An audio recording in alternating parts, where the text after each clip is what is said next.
Ça, c'est la révélation. C'est des choses qui sont tout près de nous. Ça ne s'est pas passé seulement à Sodome et à Gomorrhe. Ça se passe à Rome, ça se passe à Paris, ça se passe à Rome. Parce que la présence de Dieu n'est plus vécue. On ne sent plus la présence de Dieu dans le monde où nous vivons aujourd'hui. Tellement la débauche a pris le dessus. Tellement le péché a dépassé tout. Tellement Satan a commencé à endormir ses enfants. Ça le péché de l'assimilation. Vous allez me demander qu'est-ce que le péché de l'assimilation. Quand on va prendre le cas de Lot, qui était l'élevé Abraham, l'ami de Dieu, qui allait vivre à Sodome. Il s'est laissé assimiler, il s'est laissé entraîner, il a copié. Ça veut dire que ce que les gens faisaient à Sodome, c'était bien. L'homosexualité s'était développée à Sodome. Voici pourquoi quand les anges de Dieu sont venus voir Lot, parce qu'ils ont vu que des hommes sont venus, eux qui étaient désormais des obsédés sexuels. Ils ont appris que des hommes sont venus, ils ont demandé à Lot, nous venons, on a appris qu'il y a des hommes qui sont venus, nous voulons le connaître. Connaître dans la parole biblique, à un autre sens, c'est aller avec lui, bouger avec lui. Et Lot qui avait assimilé le péché du peuple de Sodome, qu'est-ce qu'il a fait? Il a dit non, ce sont mes ordres, je vais les protéger, mais je vous donne mes filles qui sont vierges pour aller avec elles, pour que vous les tuiez. Voici un homme qui connaissait Dieu, son comportement. Tellement il s'est laissé endormir par le péché. Il était, disons, anesthésié désormais par le péché. Il était insensible par le péché. Parce qu'il s'est assimilé au monde dans lequel il vivait. Il était un peu comme eux, il a essayé de les comprendre. Comme c'est ce qu'ils veulent, je vais satisfaire leur soif d'abomination, d'abnormalité. Voici aujourd'hui ce qu'on est en train de tenter de nous donner aussi par nos télévisions, par nos médias. Aujourd'hui ne se passe pas un film où on ne veut nous imposer l'homosexualité. Quand vous regardez Grand Frère aussi, c'est même quand c'est un homosexuel qu'on met dedans. Tout ça pour que Satan en donne la puissance de l'enfant de Dieu. Pour que l'Esprit de Dieu s'éloigne de nous, pour que nous soyons assimilés à ce monde dans lequel nous vivons. Comme ça, quand la tentation se présente à nous, on n'a plus la force de résister, parce qu'on n'a plus la communion avec Dieu, parce qu'on a rompu le lien qui nous lie avec Dieu, et puis on tombe dans le ciel de Satan, et puis on se dit, ah, c'est comme ça. Mais quelle attaque? Tu as minimisé le péché pendant longtemps. Tu t'es laissé endormir, tu t'es laissé anesthésier par le péché, et voici là où ça arrive. À l'apôtre Paul, l'homme de dit aux chrétiens de Corinthe, aux juifs à Corinthe, le savez-vous pas? Avec tout ce qui se passe dans cette ville de Corinthe, je ne sais pas si vous avez vécu dans des zones, dans des villes portuaires, mais les villes portuaires, elles avaient une particularité, c'est qu'elles étaient riches. Et là où il y a la richesse, il y a des déviations, il y a des dépravations, il y a des abominations. Moi j'ai vécu dans une ville en Côte d'Ivoire qu'on appelle Saint-Paulo. Je sais ce que ça veut dire. Il y avait beaucoup de choses. C'est là-bas que j'ai vu pour la première fois quelqu'un mort de sida. Parce qu'il y en avait tellement qui mouraient dans la société. Les femmes prostituées se déplaçaient devant pour aller chercher leur fortune avant que d'autres pouvaient finir. Parce qu'il y avait l'argent, les ports, les bateaux arrivaient, les marins arrivaient, il y avait l'argent.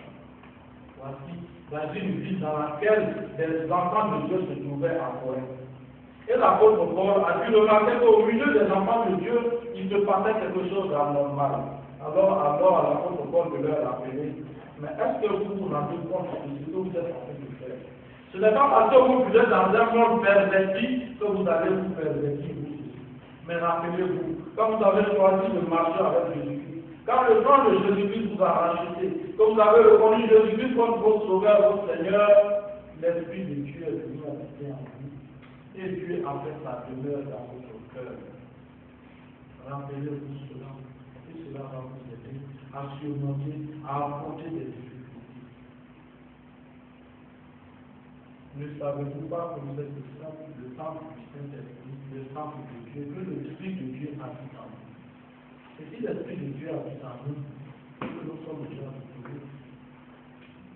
Si l'Esprit de Dieu habite en nous, de qui aurons-nous peur? Mais c'est quand on laisse appuyer l'Esprit de Dieu qui est en nous, que nous commençons à craindre, que nous commençons à avoir peur de ça, que nous voyons des attaques ici et là, que nous voyons des sorties ici et là. Mais quand l'Esprit de Dieu est là, l'ennemi s'enfuit. Quand l'Esprit de Dieu est là, le diable s'enfuit. Quand l'Esprit de Dieu est là, nous avons la victoire. Parce que Jésus-Christ a dit avant de monter au ciel, en mon nom vous chasserez les démons. En mon nom vous guérirez des malades. En mon nom vous ferez tant de miracles. Mais avant de faire ça, il a dit rester à Jérusalem jusqu'à ce qu'un autre consolateur vienne vous trouver. Jusqu'à ce que le Saint-Esprit arrive, le jour de la Pentecôte. C'était un jour merveilleux, un jour mémorable où le Saint-Esprit est descendu et c'est ce qui a donné la force et le zèle aux disciples de Dieu pour aller dans tout le monde, depuis la Judée, la Galilée, aux extrémités de la terre, annoncer la parole de Dieu. Ils étaient désormais chargés, ils étaient désormais pleins, inondés de l'Esprit Saint. L'Esprit Saint de Dieu les habitait, et tout ce qu'ils faisaient leur existait parce qu'ils parlaient au nom de Dieu. Ce matin, je voudrais faire réfléchir chacun de nous sur la présence de Dieu dans ma vie, dans ta vie, au milieu de son peuple. Le verset que je n'ai pas voulu lire, le verset 17, après ce verset 16 que nous avons lu, il a dit si quelqu'un détruit le temple de Dieu, Dieu le détruira aussi. Donc, c'est le temple de Dieu. Dis à ton frère ce matin, tu es le temple de Dieu. C'est le temple de Dieu. Et si c'est le temple de Dieu, il n'y a pas de raison de s'attrister. Il n'y a pas de raison de s'alarmer. Dieu te donne encore une chance. Si ce temple de Dieu-là, tu as essayé de le détruire, Dieu te dit, je t'étends encore ma main. Tu peux le repentir et le revenir. Il n'est jamais trop tard pendant que tu as encore le droit. Il ne faudrait pas attendre que Dieu te détruise. Parce que Dieu te donne l'occasion encore de l'achat pendant que tu es sur la terre. Ne laisse pas s'en aller l'Esprit de Dieu qui habite en toi. Voici le message pour le programme que je voulais laisser à chacun de nous. Nous vivons dans un monde en décadence. Nous vivons dans un monde où désormais les gens peuvent être chrétiens par le nom. Les gens disent je suis religieux. J'ai une autre religion. C'est-à-dire je me relie à Dieu d'une autre façon que toi. On verra les origines de religion. Mais est-ce que nous sommes vraiment reliés à Dieu? Qu'est-ce qui peut nous relier de Dieu ce matin? C'est la prière. Et quand on n'a pas la prière, on a le travail. Quand on n'a pas la prière, on a la bénédiction. Quand on n'a pas la prière, Dieu enlève sa main sur nous. Et nous sommes livrés à Dieu. Comme le peuple d'Israël a été livré aux Babyloniens. Dieu a fait exprès. Dieu a réussi le cœur de voir qui était venu, qui avait 23 ans, quelque chose. Lui, au lieu de changer ce que son frère faisait à faire sur le peuple d'Israël, il a continué à embuler ça. Et donc, il a ambussi son frère. Comme Dieu sait le faire, il a ambussi le cœur de Pharaon avant. Il a ambussi le cœur d'un autre fils encore pour que le roi de Nebuchadnezzar vienne le prendre, détruire le temple. Le temple qui va d'Israël qui est reconstruit après leur déportage, après leur retour d'Égypte.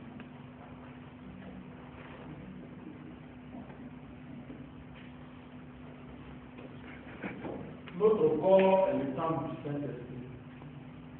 Si souvent nous sommes envahis par des nouvelles pensées, par des tentations, par quoi que ce soit, qui veut nous faire oublier la mission première de notre corps, de notre vie de chrétien, appelons appel à Jésus-Christ pour tout le monde.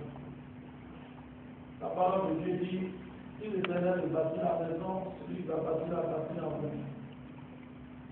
Comme il fait lui le grand bâtisseur. Si tu es en train de détruire l'œuvre qu'il est en train de bâtir en toi, il faut lui faire appel à de bâtir. Tout ce qui te demande, il faut te repentir, il faut te lever devant lui. Et dire, Seigneur Jésus-Christ, c'est vrai que j'ai péché, c'est vrai que je me suis éloigné de toi, mais pendant longtemps, mes bénédictions sont bloquées. Pendant longtemps, je n'ai pas de succès. Pendant longtemps, je me suis endormi. Je me suis laissé assimiler dans le monde dans lequel je vivais. Je me suis laissé corrompre, mais il est temps aujourd'hui pour moi de te dire de revenir de mettre de l'ordre dans ma vie, afin que ton esprit continue de demeurer en moi, afin que je sois couvert par ta protection, afin que je sois dirigé par le feu de ton esprit. Et que Dieu te parole. Amen.